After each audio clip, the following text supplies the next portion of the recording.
ঢাকার রাজপথে এখন অদ্ভুত এক নীরবতা, কিন্তু এই নীরবতার নিচে চাপা পড়ে আছে এমন এক ঝড় যা হয়তো আগামী ২ বছরের মধ্যেই এই দেশের রাজনৈতিক মানচিত্র সম্পূর্ণ বদলে দেবে।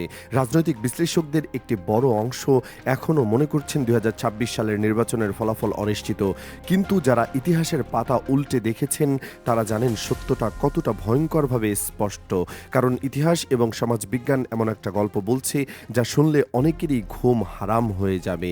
আসলে ২০২৬ সালের নির্বাচনের ফলাফল নির্ধারিত হয়ে গেছে ২০২৪ সালের ৫ই আগস্ট। হ্যাঁ, ঠিকই শুনেছেন। সেদিনই যখন শেখ হাসিনা সরকারের পতন ঘটল, তখনই এ দেশের ভাগ্য নতুন করে লেখা হয়ে গেল। কিন্তু কিভাবে? এই প্রশ্নের উত্তর খুঁজতে গেলে আমাদের ফিরে যেতে হবে অতীতে। দেখতে হবে এমন কিছু সমান্তরাল ঘটনা যা রীতিমতো শিউরে ওঠার মতো। একটা গণঅভ্যুত্থান কখনোই শুধুমাত্র ক্ষমতার পালাবদল নয়।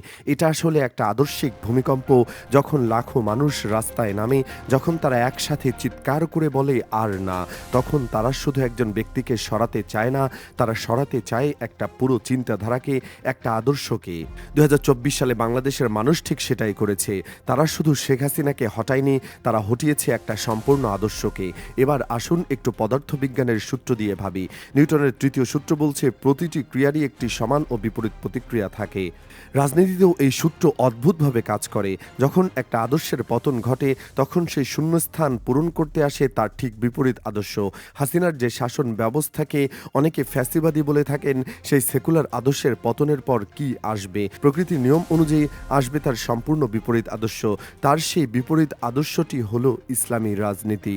এখন অনেকেই হয়তো ভাবছেন এটা শুধু একটা থিওরি, কিন্তু ইতিহাস যা বলছে তা শুনলে আপনার ধারণা বদলে যাবে। মনে করুন ১৯৯০ সালের কথা। স্বৈরাচার এরশাদের পতন হয়েছিল সেই গণঅভ্যুত্থানে। সেই আন্দোলনের সামনের সারিতে নেতৃত্ব দিয়েছিল ছাত্রদল। তারপর কি হলো? এরশাদের পতনের ঠিক পরপরই দেশের বিভিন্ন বিশ্ববিদ্যালয়ে ছাত্র সংসদ নির্বাচনে ছাত্রদল বিপুল ভোটে জয়ী হলো। আর এই ইম্প্যাক্ট পড়ল ১৯৯১ সালের জাতীয় নির্বাচনে। বিএনপির সংখ্যাগরিষ্ঠতা পেয়ে সরকার গঠন করল। এবার ২০২৪ সালের দিকে তাকান। শেখ হাসিনার পতন হয়েছে। এই বিপ্লবে ইসলামী ছাত্র শিবিরের ভূমিকা ছিল নীরব কিন্তু অত্যন্ত গুরুত্বপূর্ণ।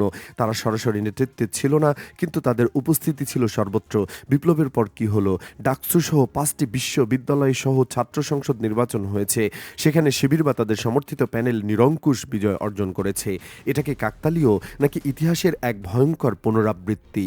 ১৯৯০ সালে ছাত্রদলের বিজয়ের পর যেমন ১৯৯১ সালে বিএনপি ক্ষমতায় এসেছিল, ঠিক তেমনি ২০২৪ সালে শিবিরের বিজয়ের পর ২০২৬ সালে জামায়াতে ইসলামের ক্ষমতায় আসাটা এখন শুধুমাত্র সময়ের ব্যাপার।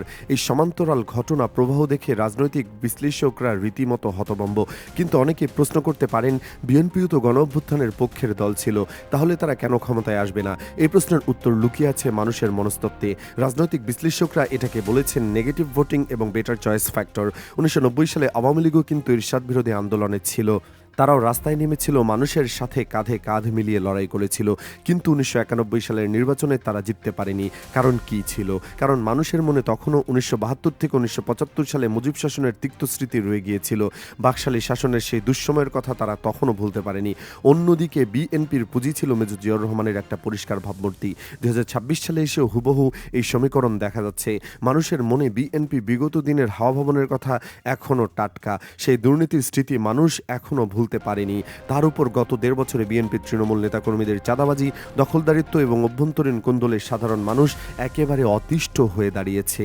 মানুষ এখন প্রশ্ন করছে, হাসিনাকে তাড়ালাম কি এদের আনার জন্য? অন্যদিকে জামায়াতে ইসলামের চিত্রটা সম্পূর্ণ আলাদা। তাদের বিগত ২ মন্ত্রীর বিরুদ্ধে দুর্নীতির কোনো প্রমাণ পাওয়া যায়নি। গত ১.৫ বছরে তারা কোনো প্রতিশোধমূলক কর্মকাণ্ডে জড়ায়নি, বরং তারা মন্দির পাহারা দিয়েছে, বন্যা মোকাবেলায় মানুষের পাশে দাঁড়িয়েছে। মানুষ দেখছে জামায়াত বিএনপির চেয়ে অনেক বেশি সুশৃঙ্খল এবং জনকল্যাণমুখী। তাই স্বাভাবিকভাবে মানুষ বিএনপিকে বাদ দিয়ে বেটার চয়েস হিসেবে জামায়াতকে বেছে নিচ্ছে। কিন্তু সবচেয়ে চাঞ্চল্যকর বিষয়টি হলো মাঠ পর্যায়ের মানুষের মানসিকতা। এই ভূখণ্ডের সাধারণ মানুষের মনোবিজ্ঞান বোঝা সত্যিই কঠিন। আপনি যখন কোনো রিকশাচালক বা দিনমজুরকে জিজ্ঞেস করবেন কাকে ভোট দেবেন, তখন তার উত্তর শুনলে আপনি অবাক হয়ে যাবেন। সে বলবে, সবাইকে তো দিলাম, এবার ইসলামকে ভোট দিয়ে দেখি। যখন জিজ্ঞেস করবেন কোন দলে ভোট দেবেন, সে হয়তো দলের নাম জানে না, নেতার নাম জানে না, কিন্তু সে স্পষ্ট করে বলবে দাঁড়িপাল্লায় ভোট দেব। এই যে অন্ধবিশ্বাস বা ব্লাইন্ড ফেইথ, এটাই হতে যাচ্ছে আসন্ন নির্বাচনের গেম চেঞ্জার। অতীতে জামায়াত কখনো ১২% বেশি ভোট পায়নি, এটা সত্য, কিন্তু কিন্তু এবার পরিস্থিতি সম্পূর্ণ ভিন্ন। এবার জামায়াত কোনো রাজনৈতিক দল হিসাবে ভোট পাচ্ছে না, তারা ভোট পাচ্ছে ইসলামের প্রতীক হিসেবে। মানুষ মনে করছে ইসলামী দল ক্ষমতায় এলেই সব সমস্যার সমাধান হয়ে যাবে। এই সেন্টিমেন্ট যখন গণজোয়ারের রূপ নেয় তখন কোনো পরিসংখ্যান বা যুক্তি কাজ করে না। এই ভূখণ্ডের মানুষের ডিএনএতে আছে অদ্ভুত এক অস্থিরতা। তারা কোনো কিছুতে বেশিক্ষণ লেগে থাকে না। প্রতি 10 থেকে 15 বছর পর পর এখানে একটা বড় ধরনের রাজনৈতিক পরিবর্তন ঘটে, ঠিক নদীর ঢেউয়ের মতো। 1947 সালে পাকিস্তান হলো, তখন ইসলামী জোয়ার ছিল। 1971 সালে সেই একই মানুষেরা পাকিস্তান ভাঙল, বাঙালি জাতীয়তাবাদ বা সেকুলারের জোয়ার এলো। 1990 সালে আবারও ইসলামী জাতীয়তাবাদের উত্থান হলো, বিএনপি ও জামায়াতের উত্থান ঘটল। 2008 সালে আবারও সেকুলার আওয়ামী লীগের উত্থান হলো। 2013 সালে আবারও ইসলামী স্রোত শুরু হলো। স্বাভাবিক প্রবাহ অনুযায়ী 2013 সালের পরে ইসলামী শক্তির ক্ষমতায় আসার কথা ছিল, কিন্তু স্বৈরাচার হাসিনা 2014 সালে জোর করে সেই প্রবাহে বাঁধ দিয়ে রাখলেন। একতরফা নির্বাচনের মাধ্যমে ক্ষমতা ধরে রাখলেন। 10 বছর ধরেই সেই বাঁধ টিকে ছিল, কিন্তু 2024 সালে সে বাঁধ ভেঙে পড়ল। এখন চিন্তা করুন, 10 বছর ধরে আটকে রাখা পানি যখন বাঁধ ভেঙে ঢোকে তখন সেটার সাধারণ ঢেউ থাকে না, সেটা হয়ে যায় সুনামি। শেখ হাসিনার স্বাভাবিক রাজনৈতিক প্রবাহ আটকাতে গিয়ে এমন এক ভয়ঙ্কর জোয়ার তৈরি হয়ে গিয়েছে যাতে সেকুলার সব এলিটদের ভেসে যাবে। আগামী নির্বাচনে আমরা সেই সুনামিরই প্রতিফলন দেখতে পাবো। তবে এই বিজয়ের সম্ভাবনার পাশাপাশি একটা গভীর সংকটও তৈরি হচ্ছে, কারণ শেখ মুজিবুর রহমানের সাথে জামায়াতে ইসলামের বর্তমান আমির ডাক্তার শফিকুর রহমানের এক অদ্ভুত মিল খুঁজে পাওয়া যাচ্ছে। 1970 সালে মানুষ মনে করত আমাদের সব অভাব অনটনের কারণ পশ্চিম পাকিস্তান, শেখ মুজিবের হাতে জাদুর লাঠি আছে, তিনি ক্ষমতায় গেলে সব ঠিক হয়ে যাবে। এই বিশ্বাস নিয়ে মানুষ নৌকা মার্কায় ভোট দিয়েছিল।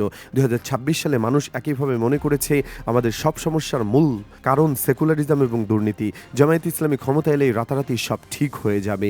কিন্তু এটাই হতে পারে সবচেয়ে বড় ফাঁদ। মুজিব ক্ষমতায় গিয়ে দেখিয়েছিলেন জাদুর লাঠি বলতে আসলে কিছুই নেই। সমস্যা রাতারাতি মেটে না, অর্থনৈতিক সংকট থাকে, আন্তর্জাতিক চাপ থাকে, অভ্যন্তরীণ দ্বন্দ্ব থাকে, ফলে তিনি দ্রুত জনপ্রিয়তা হারিয়েছিলেন এবং শেষ পর্যন্ত তার করুণ পতন ঘটেছিল। জামায়াত যখন ক্ষমতায় যাবে এবং দেখবে মুদ্রাস্ফীতি কমছে না, বেকারত্ব যাচ্ছে না, মানুষের জীবনযাত্রার মান উন্নত হচ্ছে না, তখন মানুষের মোহভঙ্গ হবে। মানুষের এই আকাশচুম্বী প্রত্যাশা জামায়াতের জন্য আশীর্বাদ না হয়ে অভিশাপ হয়ে দাঁড়াতে পারে। ক্ষমতায় যাওয়ার পর যদি জামায়াত ডেলিভার করতে না পারে, ইসলামের পতন হবে, যা মুজিবের পতনের চেয়েও ভয়ঙ্কর হতে পারে।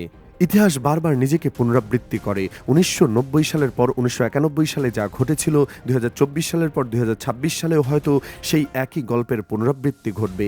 জামায়াত জিতবে এবং ভূমিধস বিজয় পাবে, এটা প্রায় অনিবার্য হয়ে দাঁড়িয়েছে। সেকুলারিজমের কফিনের শেষ পেরেক হয়তো ইতিমধ্যেই ঠোকা হয়ে গেছে, কিন্তু আসল প্রশ্ন হলো জামায়াত কি সেই বিজয় ধরে রাখতে পারবে, নাকি বাঙালির সেই অস্থির চরিত্র আবার জেগে উঠবে এবং 5 বছর পর আবার নতুন কোনো পরিবর্তনের ডাক দেবে। জামায়াতের সামনে আসল চ্যালেঞ্জ নির্বাচনে জেতা নয়, আসল চ্যালেঞ্জ হলো জেতার পর মানুষের জাদুর লাঠির প্রত্যাশা সামলানো। ইতিহাস রিপিট হয়, কিন্তু বুদ্ধিমানরা ইতিহাস থেকে শিক্ষা নেয়। জামায়াত কি সেই শিক্ষা নেবে? উত্তর কেবল সময়ই বলে দেবে।